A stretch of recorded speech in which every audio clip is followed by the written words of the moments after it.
جہاں کی آنے والی ایپیسوڈ میں آپ دیکھیں گے کہ سنبل اپنے لیے سٹینڈ لے لیتی ہے اور یہ بات نور جہاں کو بالکل برداشت نہیں ہوتی۔ نور جہاں کہتی ہے تم میرے سامنے کھڑی ہو گئی ہو، تم مجھے بتاؤ گی کہ مجھے کیا کرنا ہے؟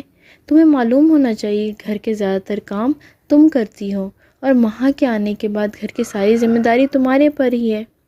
میں آپ سے یہ تو نہیں کہہ رہی کہ میں کام نہیں کروں گی، بلکہ کام ختم کرنے کے بعد ہی جاب پر جایا کروں گی۔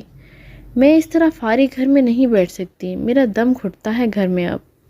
نور جہاں کہتی ہے تمہیں کیا ضرورت ہے جاب کرنے کی؟ تمہیں یاد ہے تم ایک ملازم کی بیٹی ہو اور تمہیں میں کہاں سے اٹھا کر کہاں لے آئی ہوں؟ لیکن یہ سب تمہیں راس نہیں ہے، جو مرضی ہو جائے تم جاب نہیں کرو گی۔ سنبل بھی نور جہاں کو آنکھیں دکھانا شروع ہو ہی گئی ہے اور اسے اندازہ ہو گیا ہے کہ اس کی حیثیت گھر میں ایک صرف ملازم کی ہے۔ سنبل کو معلوم ہے کہ اس کی حیثیت سفیر کی زندگی میں بھی نہیں ہے اور نور جہاں کے گھر میں بھی نہیں۔ نور جہاں اس کو کسی ٹائم بھی ماں کے کہنے پہ گھر سے نکال سکتی ہے۔ دوسری طرف سفینہ کی جب بیٹی پیدا ہوگی تو نور جہاں کو بہت غصہ آئے گا۔ وہ اسے پکڑنا تو دور کی بات، اسے دیکھنا بھی گوارا نہیں کرے گی۔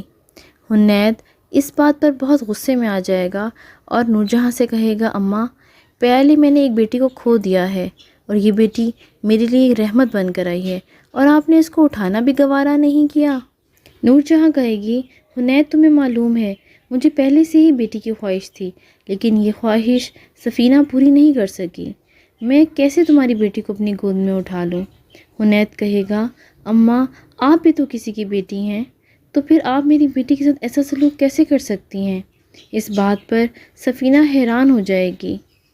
حنید میں اتنی جرأت کیسے آ گئی کہ وہ اپنی اماں کے سامنے جواب دینا شروع ہو گیا، اور نور جہاں کو بھی پتہ چل جائے گا کہ حنید اپنی بیٹی کے آنے پر بہت خوش ہے۔ ادھر سفینہ نور بانو کو بتاتی ہے کہ آج میں بہت خوش ہوں، میں نے حنید کو اپنی بیٹی کے لیے سٹینڈ لیتے ہوئے دیکھا ہے۔ کس طرح حنید نے اپنی بیٹی کے لیے اپنی ماں کو غلط قرار دیا، اور پہلی دفعہ یہ بات ہوئی ہے کہ اس نے اپنی اماں کو غلط کہا ہے۔